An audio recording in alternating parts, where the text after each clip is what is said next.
एक बारहसिंगा था जिसे अपने सुंदर सींगों पर बहुत नाज था। एक दिन वो अपनी पतली टांगों को देखकर सोचने लगा,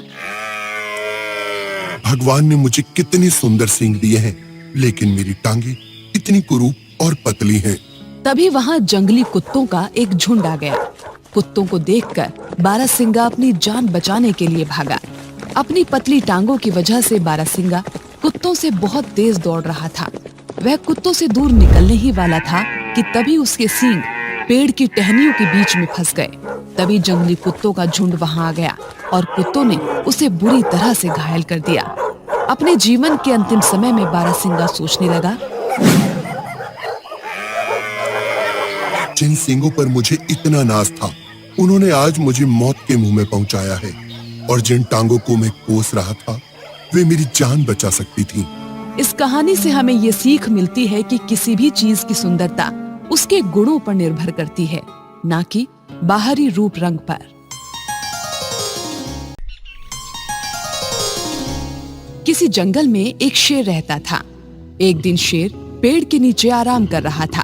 तभी वहां एक चूहा आकर उछल कूद करने लगा, जिससे शेर की नींद खराब हो गई और उसने झपट कर चूहे को पकड़ लिया।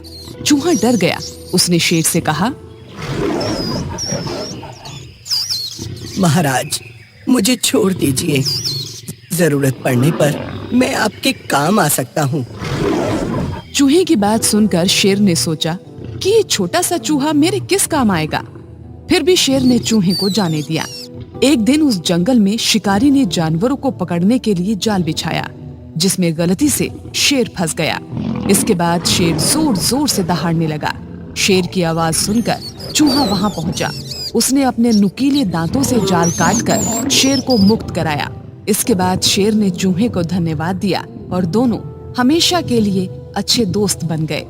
इसलिए कभी भी किसी को खुद से छोटा या कमजोर नहीं समझना चाहिए। एक बार एक जंगल के नजदीक दो राजाओं के बीच भयंकर युद्ध हुआ। एक जीता तो दूसरा हारा। सेनाएं वापस लौट आईं, लेकिन सेना का एक ढोल पीछे रह गया। उस ढोल को बजा बजा कर सेना के साथ गए भाट और चारण रात को वीरता की कहानियां सुनाते थे।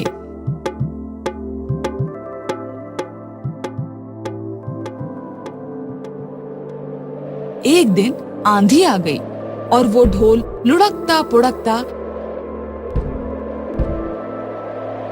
एक सूखे पेड़ के पास जाकर टिक गया। तेज हवा चलते ही सूखी टहनियां ढोल से टकरा जाती थी और वहां ढमाढम की आवाज गूंजने लगती थी। उस क्षेत्र में एक सियार घूमता था। उसने ढोल की आवाज सुनी तो वो बहुत डर गया, क्योंकि इससे पहले उसने ऐसी अजीब आवाज कभी नहीं सुनी थी। इसीलिए वो सोचने लगा, ये कैसा जानवर है जो ऐसी जोरदार बोली बोलता है, ढमाढम। फिर सियार छिपकर ढोल को देखता। ये उड़ने वाला जीव है या चार टांगों पर दौड़ने वाला? एक दिन सियार झाड़ी के पीछे छिपकर ढोल पर नजर रखे था।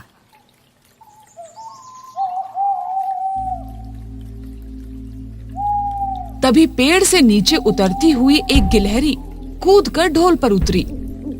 हल्की सी ढम की आवाज भी हुई। गिलहरी ढोल पर बैठी दाना कुतरती रही। सियार बड़बड़ाया, ओह, तो ये कोई हिंसक जीव नहीं है, मुझे भी नहीं डरना चाहिए।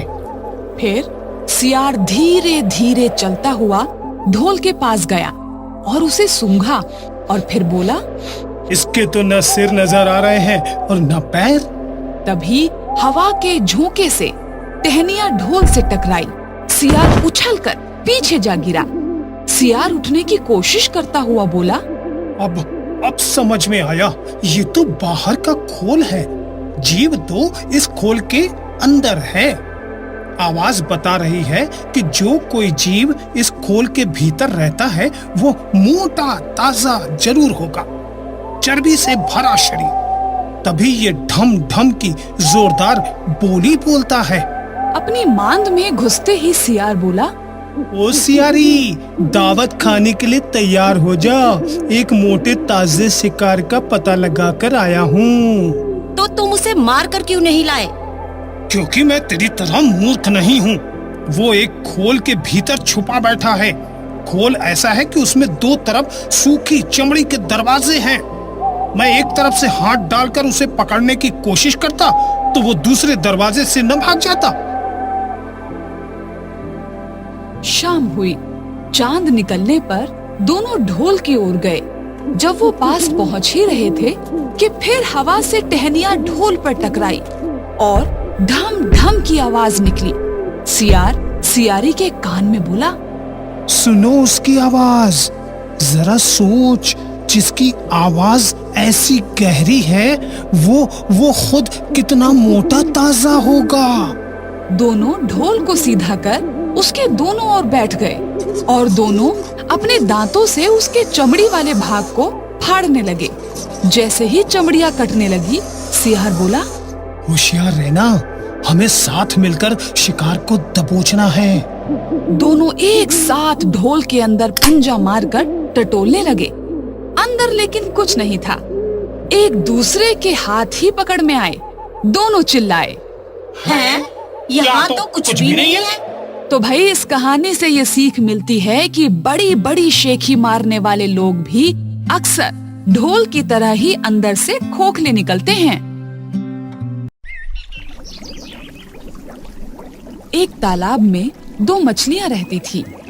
एक थी शतबुद्धि यानी कि 100 बुद्धियों वाली, दूसरी थी सहस्त्र बुद्धि यानी 1000 बुद्धियों वाली।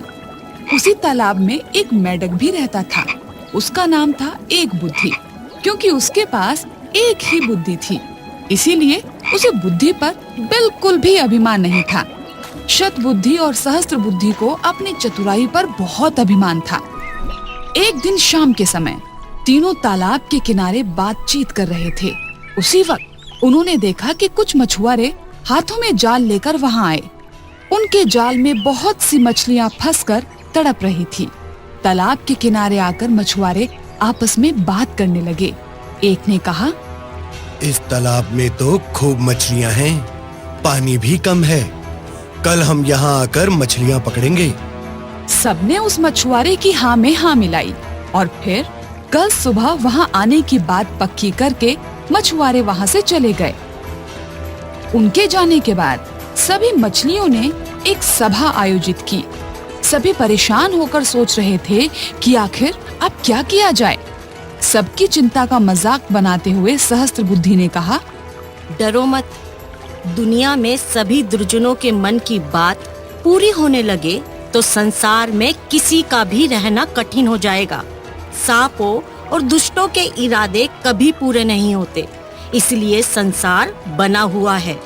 किसी के सिर्फ कह देने मात्र से डरना कायरों का काम है। पहले तो वो यहाँ आएंगे ही नहीं, और अगर आ भी गए तो मैं अपनी बुद्धि के प्रभाव से सबकी रक्षा कर लूंगी। शतबुद्धि ने भी उसका साथ देते हुए कहा, देखो, मेरा मानना है कि बुद्धिमान के लिए संसार में सब कुछ संभव है। जहाँ वायु और प्रकाश की भी गति नहीं होती, वहाँ बुद्धिमानों की बुद्धि पहुँच जाती है। किसी के कह देने मात्र से हम अपने पूर्वजों की भूमि को नहीं छोड़ सकते। अपनी जन्मभूमि में जो सुख होता है वो देखा जाए तो स्वर्ग में भी नहीं है। अच्छा, एक बात बताओ, भगवान ने हमें बुद्धि क्यों दी है? डर से भागने के लिए? नहीं ना, बल्कि डर का सही तर्क से सामना करने के लिए। तालाब की मछलियों को तो शतबुद्धि और सहस्त्र बुद्धि के इस दिलासे पर भरोसा हो गया, लेकिन एक बुद्धि मेढक ने कहा, मित्रों, मेरे पास तो एक ही बुद्धि है जो कि मुझे यहाँ से भाग जाने की सलाह देती है। इसलिए मैं तो सुबह होने से पहले ही इस जलाशय को छोड़कर अपनी पत्नी के साथ दूसरे जलाशय में चला जाऊंगा। ये कहकर वो मेढक मेढकी को लेकर तालाब से चला गया। दूसरे दिन अपने तय वक्त के अनुसार सभी मछुआरे वहां आए। उन्होंने तालाब में जाल बिछा दिया। तालाब की सारी मछलियां जाल में फंस गई। शतबुद्धि और सहस्त्र बुद्धि ने बचाव के लिए बहुत से पैंतरे बदले, लेकिन मछुआरे भी अनाड़ी नहीं थे। उन्होंने चुन चुन कर सभी मछलियों को जाल में बांध लिया, जिसकी वजह से मछलियां तड़प तड़प कर मर गईं।